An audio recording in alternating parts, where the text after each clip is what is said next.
move on to the first trailer we're going to be talking about tonight, which would have to be Death Stranding. Now, you guys watched the trailer, right? Yeah. You guys saw that it's definitely a Kojima game, right? Oh, yeah. Yeah. The only thing that really stood out to me was just like, this is coming out this year in November, which is really the main taking point from this, if anything, because you watch a trailer like this and it's like you're just left with more questions than like when you started. Of course, it's a Kojima game. It wouldn't be a Kojima game if you didn't leave with more questions than you came in with. Or you're just left dumbfounded and you know less. Like you whatever you thought you know, it's like doesn't mean anything. Yeah. Yeah. That being said, though, we did see quite the interesting lineup for a cast, but we also saw quite a bit of the gameplay. Actually, we saw unarmed combat, we saw armed combat, we saw the overworld, and we saw the underworld. We saw Norman Reedus, like his character just like running away from like three dudes in hazmat suits, and they were like trying to poke and prod him or something with electrified poles, and then yeah, the melee combat looks solid though. Like after he stopped running away, turned and fought, like the melee combat looks solid. Then we saw that's in the overworld. We saw overworld gameplay. Then we saw underworld gameplay with gunplay. He was using an assault rifle to re-kill. It's kind of like we're still kind of foggy on how the game mechanics work in this game, but the underworld is like where people go after they've called Hades. They're calling it Hades. Well, no, they were just saying that like it philosophical Hades, but they mentioned underworld a few times in the trailer, and a lot of people online also call it the underworld. But the Death Stranding thing is when BTs, not PTs, because a lot of people were thinking, oh, PT, this has to be the actual Silent Hills thing that he was making. Because there's a lot of people that still think he's secretly working with Konami, and the whole fallout with them was faked and stuff like that. Yes, it's very much a Kojima game. No, it has nothing to do with Konami. But yeah, so we saw again. Well, I'll go back to the lineup of actors who not only lend their voices but their likenesses to the game. So. First off, of course, we have Sam Bridges, who is played by Norman Reedus, and we see that he runs a company called Bridges. That's the spider web across the American map with bridges over it. That's his company. He works as a porter, which, interestingly enough, is like. So sometimes I love Hideo Kojima, but sometimes he just makes me facepalm so hard. Norman Reedus' middle name is Porter. That's funny. I didn't know that. His full name is Sam Porter Bridges. He works for a company called Bridges, and he works as a porter, transporting things between the city-states of North America. He's knee slapping in the corner for sure. Hideo Kojima likes his jokes, that's for sure.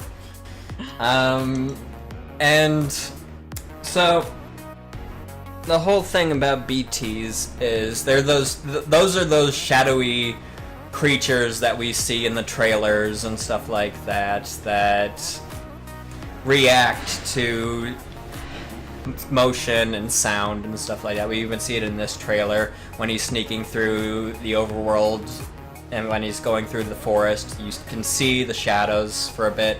He even covers his mouth to like quiet his breathing and stuff like that as he's sneaking through. Then of course, since they want to show an engagement with these creatures, they have him stand up and start running, at which point they all become notified of his presence and they drag him down to the underworld. Hades, whatever they actually end up calling it. Again, we see we saw the gunplay, and we saw some interesting things relating to this world that Kojima's building, and I gotta admit, it's a beautiful, beautiful world, which is actually going to be using the engine that Horizon Zero Dawn used, which is actually a very unique engine that it doesn't render the world. The way Horizon Zero Dawn renders things is the way it's able to get such high quality images on screen is it doesn't render the world around you and stuff like that. It only renders where you're looking at. And because of that, it's able to focus all of the graphical and processing power on just rendering that part of the world, just the part that you're capable of seeing at the time. Like, as you turn around, the part that you were just looking at just de-renders, and it renders as you're looking around, which is very interesting. And I just learned about this, actually. But Kojima went to Guerrilla Games to ask them, like while he was doing research and looking into creating his new game engine that he's using for Death Stranding, he went to Guerrilla Games to get some input and advice based off the engine that they used for Horizon Zero Dawn. And instead of sitting him down in a room and like going over specs and stuff like that and like trying to sell him on the engine, they gave him a small wooden box. And inside that, like straight up, they gave him a small wooden box, and inside that box was a thumb drive. And on that thumb drive was their game engine. Like, they're like, we know how you were treated badly from Konami. We respect you as a game designer. We respect you as a creator. Like, here, just have it. We want to see what you can do with it. That's pretty dope. That is respect right there. Respect very much well earned for a man of Kojima's talent and stuff like that, you know? Looking at the gameplay, it seems like there's going to be a big emphasis on climbing and traversing mountains, like spelunking almost. Like he has like traversing the world. Yeah, he's got like an expandable ladder, which we see in the trailer. Which, Jesus Christ, that thing's long. Yeah, he's able to expand it to climb up a cliff. Then he also has climbing stakes, or whatever they called it in the trailer, where you can stake it into the ground and climb down cliffs and stuff like that. I've also seen images where he uses the ladder to span gaps across like ravines so that he can go across and then retrieve the ladder and continue on. But yeah, it's pretty cool, the traversal methods that they'll be using. So I would say compared to Metal Gear Solid 5, there's probably going to be less emphasis on combat and more on climbing and traversing things in a way that like... There's still going to be an emphasis... Well, there's going to be an emphasis on stealth, just like there has been in every Metal Gear game. Because, and this is pulled from the game's description, where it says it may not be necessarily in your best interest to kill your opponents, because in this world that's been created, your opponents might, like, as far, like, we don't know specifics, but it's hinted at the fact that the people that you kill might end up in the underworld where you'd have to face them again later. So Interesting. you can knock them out, I'm sure, and stuff, because that's been a feature in every Metal Gear Solid game, like sleep darts and just choking them out and stuff like that. But I have to say, in prior Kojima games, Metal Gear games, there's been more of an emphasis on promoting non-lethal encounters, getting out of situations. And I would say that really started with Metal Gear Solid 2 when they added the Tranquilizer dart gun. Metal Gear Solid 2. And I'd say it got really emphasized in Metal Gear Solid 3 with the Sorrow boss fight, because depending on how many people you killed before that point, that section of the game would be longer, because you'd be faced up against all the specters of the people that you killed before that point. They're like haunting you, prolonging before you get to the end of it. Yeah. Then you get like a fake kill screen that you can like get off of by like, I don't know, taking like, the revive pill that you had with you since the beginning of the game and you didn't know what it was for. Yes. And then you wake up in a jail cell, and then the Sorrow is like flashing a sign at you with like some code to get out of the cell or something. So also I want to say, like, just the general like dark, shadowy enemies, it's very reminiscent of whatever they're called, like the metallic archaea. There was something in Metal Gear Solid 5. There were also like these rock metal enemies that you mean the encounter. skulls, those phantom-like enemies that you fought up against every now and then? Yes. The thing is, there were some that were snipers, but yeah, I was thinking some were more... close combat with like swords and stuff like that. Some were snipers. They were like heavily armored, like rock-bodied, like I forgot. And the they can name move of them. around real fast, and they were generally a royal pain in the butt. You needed to shoot them with like some anti-material rifle. Like, I think that was like the best way of doing it. Or a rocket launcher or something. Rocket launcher or some kind of anti-material rifle. Just something that with heavy damage, basically. You wanted to deal as much damage as you could in as short a period of time. But it was weird, like you would throw like normal hand grenades at them, and they didn't really do shit. But yeah, certain types of rocket launchers and like most powerful sniper you would have, those work well against them. But it's a lot of the imagery in this game, it seems reminiscent of Metal Gear Solid 5, except it's more supernatural this time. Like there's always been a supernatural element to the Metal Gear games, but I would have to agree. If I had to guess, he probably drew inspiration from him working on Silent Hills when he was making this game, obviously, since the main character is Norman Reedus. Guillermo del Toro is a actual cast member in this game. Alright, so moving on to the last bit of gaming news, which would be the reveal trailer for Call of Duty Modern Warfare, which, interestingly enough, we mentioned last week that we already knew that the new Call of Duty game for this year was going to be called Modern Warfare.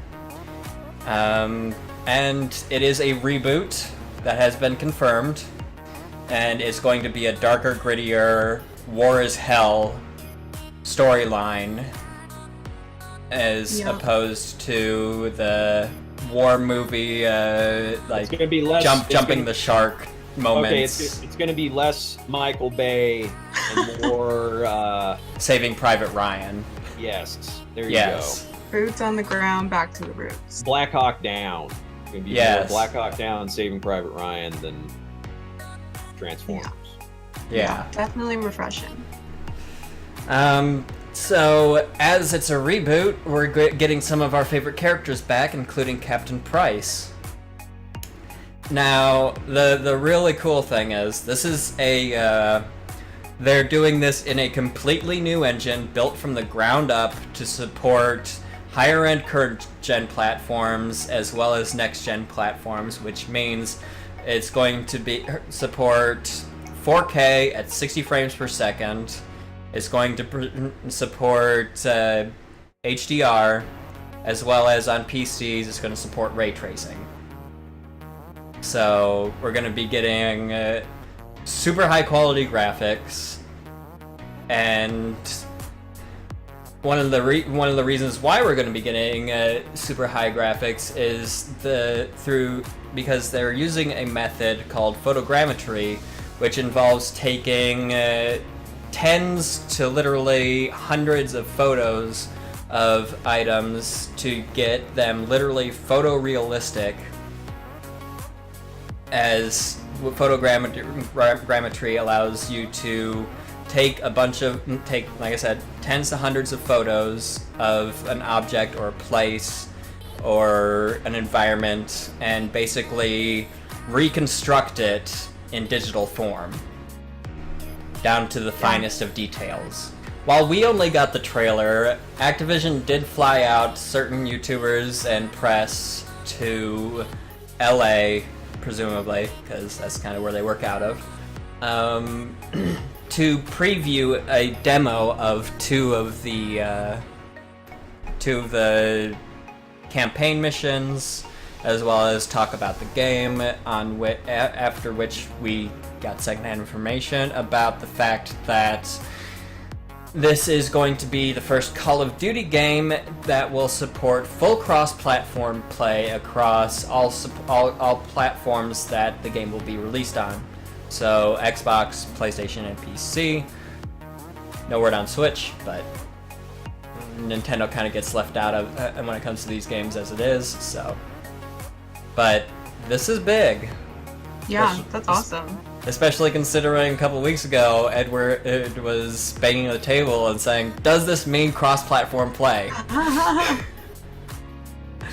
we all play together in the sandbox? Yes, we can. Starting this October 25th, I want to say. Yes, October 25th is the release date for Modern Warfare.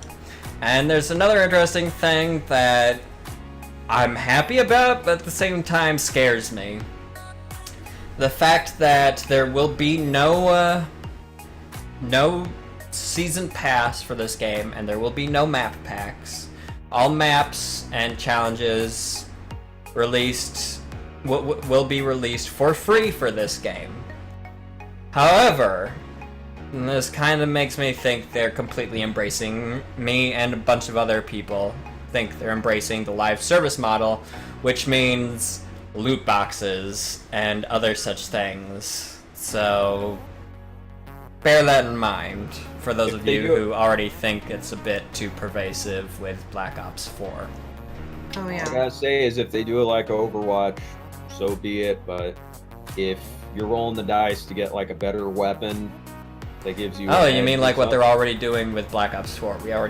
I think we already discussed that, actually. But if they're gonna continue that, that's bad. Like, That just makes me not want to play multiplayer at all if they're gonna do that. because in loot boxes currently, I mean, everybody gets the same weapons. That's it. But like unique melee weapons, I believe they all have the same stats. All the melee weapons have the same stats. But the kicker is unique configurations for weapons, which you can't make in their weapon modifier as in the game. So you would have to use these specially modified weapons that you get in loot boxes to get like maybe some special bonuses and stuff like that. And it's just like, no, didn't we already protest, like majorly protest against EA for doing similar bullshit with Battlefront 2? Like, I really hope it doesn't come to this, but I really hope they just stick with cosmetics. I really do, but I highly doubt it's going to happen. So I think Black Ops 2 was the last great, or conceivably great Call of Duty game. it was also the first Call of Duty game to have loot boxes. Well, you mean, what do you mean? Not, what do you mean loot box? Black Ops 2 was the first Call of Duty game to have loot boxes. It was only cosmetic stuff back then, but they existed. I don't remember anything but loot boxes. And that, the only thing I remember, Or maybe it wasn't loot boxes, but it was microtransactions. Yeah. They had a microtransaction for the Peacekeeper submachine I think it was gun. actually Yeah. Black Ops 3 that was the first first game to first COD game to have microtransaction and noble loot boxes. Or was it Advanced Warfare? I know Advanced Warfare had I loot think boxes, but I think was- Black Ops 3 came out before then. Yeah. God. Now I don't know. It's Whatever, become just such a stop. mess. It's become such a mess. So what are your guys' opinions on the new COD? I mean, I'm really excited that they're getting back to their roots. It looks really, really good graphically. Everything seems to move well and look clear. So I think it's refreshing that we're getting back to a boots on the ground sort of style, because I'm not a fan of all the futuristic warfare Jetpacks that they've been and- doing. Yeah, like get out of here with jetpacks the and- fucking jetpacks. Clearly no one liked it when they made the game mode where like you don't have jetpacks, so if you have to go that far, get rid of the fucking jetpacks. Yeah. No one wants them. I'm trying to think, what was the first like mainstream like FPS like kind of dude bro multiplayer game that had jetpacks? And I think it was Halo Reach. That I'm trying to Probably. think. I think Yeah, probably. Halo Reach. Like you could choose to either be able to sprint or to have a jetpack. Like I think you See, that's good balance, though. Like, Now what I like from what they've said is just getting rid of the map packs. That's great. free cross maps pa- for everybody. So it doesn't like segregate and divide the multiplayer community. That's Yeah. good. And then just also cross-platform play. That could be controversial when you're going. You're going to have PC players playing against console players. We'll see how that works out. But people on Xbox should be able to play with people on PlayStation. That's Well, kind of a given. at least for some games, there is already cross-platform PC and console play. I mean, while it's not a very competitive game, Sea of Thieves has it. However, Fortnite just recently introduced it. However, they have an interesting way of getting around the whole controversy of which you're speaking, though I'm sure there's ways people have gotten around it. Basically, it detects what you're using to play the game with. If you're using a keyboard and mouse, it'll only match you with other players using keyboard and mouse. If you're using a controller, it only matches you. It will only match you with other people using controllers. All right, so I'm wondering if you're using like an Xbox One controller, and then you get into a game. You're on the bus. You're on the bus in the sky, and you're about to jump out, and then you like pull the controller out, and then all of a sudden you're on keyboard and mouse. It's like I'm sure there's totally they see have that like happening. I'm sure their detection methods would probably just like kick you out of the game or something like that. But I want someone to try that now. well, I mean, I could try it. I'll give you I'm a report curious. later on. Yeah, I'm so curious. And just also to say, if they really want to enforce that, there's a lot of games that you could actually have your PC controls active at the same time that your controller controls are active. Well, that's true. That's If it's probably something they cut. They probably just made it so only one of them would work if they really want to enforce. or if they have, or if Yes. you, like, well, yeah, because then the whole detection method wouldn't have a point, because it would still detect your keyboard and mouse, obviously, if you're on PC. So it probably, like, if you have a controller plugged in, it's going to set that as your control method for the game. At least I'd imagine. I haven't tested this out. I'm going to have to test this out now since we brought this up. Um, For the so I can sake of imagine them using a similar method to prevent such controversy for Call of Duty as well. They've been like just milking people with map packs for like 10 years, and it's about They to really have. stop it. They really have. They've been milking everything. Yeah. You're not wrong. I gotta say, this is probably one of the first Call of Duty games I've been looking forward to. I wasn't looking forward to it until we got this information this last week, because to be honest, like I've been meh on Call of Duty for the last few years, and it's just like Yeah. A lot of people have. I just don't want to. The only exception would have to be World War II, the Call of Duty that came out before Black Ops 4. I didn't play much of the multiplayer, but I gotta admit, it had one of the best single-player storylines that I've seen in a Call of Duty game in a long time, and I really, really enjoyed it. And it looks like I'm going to be really enjoying this next one too, because it's like pitch black dark storyline based off what we're hearing, like really dark, really gritty, really war is hell type of storyline. You're in it for sure. And yeah, I can definitely see myself enjoying some nice grimdark storylines coming from Treyarch. Which, interestingly enough, I also want to point this out. The story was actually co-wrote by ex-Naughty Dog writers who had previously worked on The Last of Us and the Uncharted series.